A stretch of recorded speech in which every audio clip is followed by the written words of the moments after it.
Hello, my name is Reiko Osoroshi. On this channel, I narrate Japanese ghost stories. Today, I will narrate two ghost stories, Daruma Woman, and Night Shift Job at the Hospital.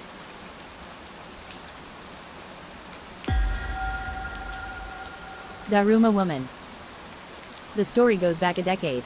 Back then, I was traveling through various Asian countries as a backpacker. Having dabbled in backpacking-like activities since my student days, I had experienced a range of travel mishaps, from food poisoning to theft, but I never dreamed of having such an experience. It was about 3 months into my journey. At the time, I was staying in a guest house-like place in the outskirts of country A, surrounded by nature and enjoying delicious food. So I was considering extending my stay a bit. Well, to be honest, nature and food were secondary. The real reason was the girl staying next to me. She was also Japanese like me, and it turned out to be rare for a girl to be traveling alone.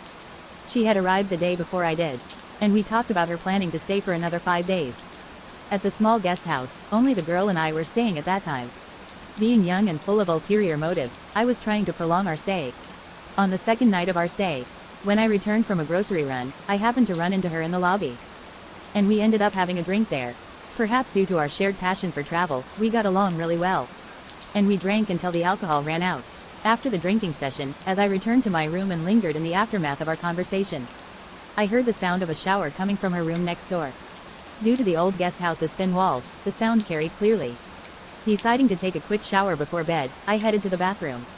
And just as I was imagining her showering next door, lost in thought, I accidentally dropped the soap on the floor and bent over to pick it up. That's when I noticed a small gap in the tiled wall. Out of curiosity, I peeked through the hole, only to find that it led to the bath in her room, allowing me to catch a glimpse of her shower. Excited by that outrageous hole, from that day on, whenever I heard the sound of a shower, I secretly peered through that hole, repeating this rather pathetic behavior. On the last night of her planned stay. Today's the last day, huh? In the end, we hadn't bumped into each other in the lobby since that day we drank. And I didn't have the courage to purposefully go to her room to invite her, though I was filled with disappointment. That day too, I anxiously waited for the sound of her shower. I had turned into nothing more than a peeping guy. Sure, as usual, I heard the sound of the shower, and I hurried to the shower room as well. With excitement, I peeked through the hole, and about 5 minutes later, thump, thump, thump, I heard the sound of several footsteps approaching. And then, the door was swung open with force, making a loud noise. Seemingly startled, the girl froze in place with the shower head in her hand. After a few seconds of silence, bam, though I couldn't see from the peephole, it was probably the sound of them breaking down the bathroom door. 2 local-looking men burst into the bathroom. Help! The girl, who was likely trying to scream, was struck and collapsed. She was then dragged away by the men, disappearing from the bathroom. Trembling, I held my shaky legs with my hands, locked the room's chain lock, and wrapped myself in the blanket, shivering all night. I couldn't do anything out of fear. The next morning, as the lobby opened, I hurriedly explained the events of the previous night to the owner. Then, an unbelievable response came back. No such girl was staying here. Suddenly, cold sweat ran down my back, and my legs began to tremble uncontrollably. Perhaps you were half asleep? The owner said with a smile, but his eyes weren't laughing. That day, I left the guest house under the pretense of going shopping, checked into a hotel near the airport, and the next day, I returned to Japan. Even after returning to Japan, I checked the news multiple times, but there was never any news about such an incident. Even if I wanted to go to the police, I hardly knew anything about the girl, and I had no evidence. I convinced myself that it must have been some misunderstanding and that she was surely safe. At the time, I was desperate to keep my sanity. And then, 2 months ago, due to a twist of fate, I found myself heading back to country A. This time, however, it was for a business trip. It was a country where I had experienced a shocking incident, and I hadn't visited since. Over the course of almost a decade, a lot had changed. And the cityscape had transformed, maybe due to the pandemic as well. My memories from back then didn't come flooding back as the city had changed so much. But unexpectedly, all those memories resurfaced in an unlikely place. On that day, I had traveled to a mansion located a bit away from the city center for an antique procurement. It seemed to belong to a wealthy businessman who had substantial assets. But he went missing along with his business failures. Numerous antiques were put up for sale as collateral along with the mansion. The antiques I handle tend to be quite unique and not widely available. So when I heard there were a considerable number of items this time, I decided to make the journey overseas even amidst the pandemic. The mansion's interior was like a palace, decorated in a gaudy and tasteless style reminiscent of Macau's casinos. However, as the information had suggested, a substantial number of decorative pieces and antiques were covered in dust and lying dormant, making it a treasure trove for me. It seemed like someone who didn't know their value had rummaged through things, leaving precious items haphazardly stacked and piled. In the three-dimensional painting, a young woman with no limbs had an expression of agony. And that woman was unmistakably the girl who had gone missing from that guest house. There was no mistaking it. It was the face that had haunted my dreams for the past decade. The date on the artwork indicated it was created 9 years ago. The girl portrayed in the three-dimensional painting looked nearly the same as she did back then, with an expression that seemed like she could burst into tears at any moment. Afterward, was she subjected to having her limbs amputated and used as a model for this plaster creation? Feeling an indescribable sense of fate, I took action to uncover the truth behind this artwork and the girl's disappearance. Skipping details, I changed my return date and spent a significant amount of money. However, what I learned was that, even if you lead a peaceful and ordinary life, when caught in the grasp of powerful forces, it can all crumble so easily. While cases involving robbery and murder are extensively covered in the media, there are numerous tragic realities that go unreported behind the scenes. How was it? Your everyday life might suddenly change one day. Be cautious of what's behind you when you're alone. Next up is another ghost story.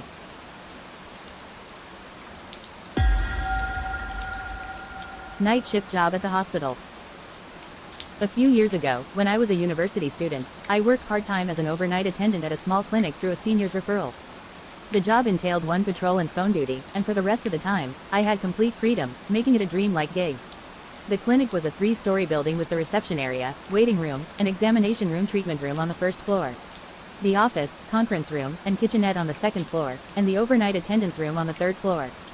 The overnight room was a Japanese-style room with sliding doors instead of regular doors.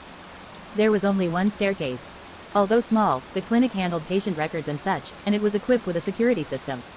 The general flow of the overnight duty was as follows: arrive at the clinic at 9 p.m., deactivate the security mode of the security system. From the back entrance, the front entrance was fully locked by 7:30 a.m. After entering, make a round and then enter the third floor overnight room. The overnight room also had a security system control panel, so after entering, activate the security mode of the system again. The security sensors covered almost every inch of the first and second floors, but not the overnight room, so I could move around freely inside. The control panel had lights that would turn on when there were no anomalies. The light would be green. If a sensor detected something, the light would turn red, and it would notify both the security system and the director, who was responsible. An alarm would sound if a door or window was opened. Once in the room and after switching to security mode, I could do anything unless there was a phone call. Phone calls were rare, maybe happening once or twice a year in the middle of the night. So, most of the time, I watched TV, studied, and enjoyed my time freely. One night, as usual, after the patrol, I entered my room, activated the security mode, and relaxed. I was watching a drama, eating a convenience store bento, reading a book, and dozing off with my elbow as a pillow. The TV show had just ended, and a flash commercial from Chubu Deizuyo had come on. Casually looking at the control panel, I couldn't believe my eyes. The light was red. Until then, the light had never been red even once. Huh? Why? As I stared at the panel, the red light disappeared, and the green light came on. Thinking rationally, there shouldn't be anyone inside the clinic. If the director or a doctor had an emergency and had to come in, they would deactivate the security from outside the back entrance. And if there was an external intruder, the alarm would sound the moment a window or door was opened. It must be a malfunction. That's what I decided. After all, if the red light had truly come on, the director and the security system company would have been notified, and there shouldn't be any calls coming into this overnight room. The absence of those notifications meant it was a malfunction. While thinking that, I couldn't take my eyes off the panel. The green light was reassuringly lit. However, the next moment, I froze again. The red light was on once more. This time, it didn't go away. Someone or something was inside the clinic. I was caught up in an irrational delusion that some incomprehensible entity was gradually making its way toward this overnight room. I hurriedly searched for my mobile phone and called the director. He picked up after a few rings. Director, what's wrong? Me, the light, the red light is on. Director, really? I haven't received any notifications here. Me, but, it's still on now, and earlier it went off right away, but this time it's been on the whole time. Director, I see. I'll check with the security system company, so stay put for a while. I'll contact you again. Hearing the director's voice somewhat relieved me, but the red light was still on, and the sense of fear wouldn't go away. About 2 minutes later, I received a return call from the director. Director, I checked with the security system company, but they haven't reported any abnormalities. Me, what? But the thing is, the red light is definitely on. What should I do? Director, I understand. If it's a malfunction, we need to get it looked at. I'm heading there now. Hang tight. What a dependable director. I was moved. Although the red light remained, I wasn't hearing any unusual sounds or sensing any presence, so I started feeling a bit relieved. I had been making fun of myself, thinking it would be pointless to call the director just because the red light was on. After a while, I could hear the sound of a car approaching, followed by the sound of footsteps walking under the clinic. Although I couldn't see the front entrance and back entrance from the third floor window, I could overlook the path along the wall that led from the front to the back. As I looked, the director was heading toward the back entrance with the lights brightly lit. A few seconds later, a beep sound accompanied the shutting down of the security system's power, indicating that the director had deactivated the security mode from the back entrance. With a strong desire to join the director quickly, I slid open the sliding doors and stepped into the hallway. The moment I stepped into the hallway, a sense of unease washed over me. There was a foul smell. An indescribable, unpleasant odor filled the air. While fear resurged within me, I reminded myself that I had indeed seen the director heading this way, and there was no doubt that he was on the first floor. Thus, I switched on the hallway light and made my way to the staircase. The clinic's staircase had landings on each floor, and when viewed from the third floor, it offered a view all the way down to the ground floor. Reaching the upper end of the staircase, I looked down at the first floor. The first floor still lacked illumination, and the light from the third floor that I had turned on cast a faint glow on the first floor. The pungent smell grew stronger. The switch for the first floor's lights was right near the back entrance. Director, why haven't you turned on the lights? Please, hurry and turn on the lights, show yourself. As the putrid odor intensified, an unexpected sound or voice emerged from deep within the hallway on the first floor. If I were to force it into words, it would be something like noon. The voice could be interpreted as a song or a chant. At this point, I became convinced. It wasn't the director on the first floor. My mind was in disarray, and a cold sweat started pouring from my entire body. However, I couldn't take my eyes off the first floor. The pungent smell grew even stronger, and the NNNN chant grew louder. Something was undeniably moving toward the staircase. I don't want to see it, I don't want to see it, I don't want to see it. My mind is desperately urging me to flee, but my body won't move at all. Finally, that thing appeared. It seemed to be around 2 meters tall, with a skin color that's pale, or rather, close to white. It had no hair, and its arms and legs were unnaturally long, moving its joints as it slowly danced like moved. Chanting, "Nuu," that thing reached the bottom of the staircase and began ascending while still chanting. It's coming this way, I need to run, I need to run. But my body won't move. When that thing had reached about halfway up from the first floor to the second floor, my phone that I had left in the room started ringing. I thought, this is bad, but it was too late. After pausing briefly, that thing's joints began to move, and it turned its entire body towards me. Our eyes locked, and I could see its cloudy eyeballs moving within its sockets. With a twisted smile, it opened its mouth and emitted a sound, hi, that sounded eerie and almost like laughter. In the next moment, that thing continued to look at me and, with great force, started ascending the staircase. Suddenly, I was able to move as if I had been released. But even so, there was nowhere to escape. I desperately dove into the monitoring room, closed the sliding door, and held it shut. After a while, a chant, "Nu," could be heard from the direction of the staircase, and the intense stench became overwhelming. It's here, it's here, it's here, I sobbed as I held the sliding door shut. My mind felt like it was on the verge of breaking.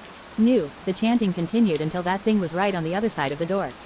Thud, something hit the upper part of the door. In my mind, I could vividly see that thing's smooth head hitting the door.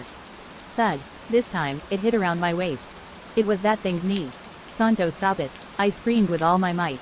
It was more like a cry of tears. Then, suddenly, the impact stopped. The chanting, NN, also ceased to be heard. I crouched down, keeping my eyes fixed on the sliding door as I moved backwards. I kept retreating until I reached the back wall and used it to help myself stand up. There's a window. The impacts had stopped, and the chanting was no longer audible, but I was certain that the thing was right behind the sliding door. The stench was even stronger now, more intense than before. I somehow knew that the thing intended to break through the sliding door with the next impact. I glared at the sliding door and, with my hands behind me, opened the window. Bang! Almost simultaneously with the sound of the sliding door being shattered, I propelled myself out of the window. As I fell down from the window, I looked back towards the room, and right in front of my eyes and nose was the thing's distorted, wide-open mouth. The next thing I knew, I was in a hospital. I had apparently suffered multiple fractures in my limbs and even a cracked skull, teetering between life and death. My family was overjoyed, but I noticed something strange about the attitude of the nurse assigned to me. It was as if she was afraid of me. When my injuries had healed enough to transfer to another hospital, full discharge was still far off, I asked the nurse about it. And she said, well, you kept moaning in pain for several days, but then, when it got late at night, you would open your eyes, open your mouth, and sing happily. Nuu, like that. How was it? Do you have any ghost stories at your regular hospital? If you do, please share them. Also, is it really just one solitary spirit there? If you have any other stories you would like me to introduce or any questions about the stories, please leave a comment. And if you enjoyed this video, please give it a thumbs up and subscribe to the channel. Thank you, and stay tuned for the next episode.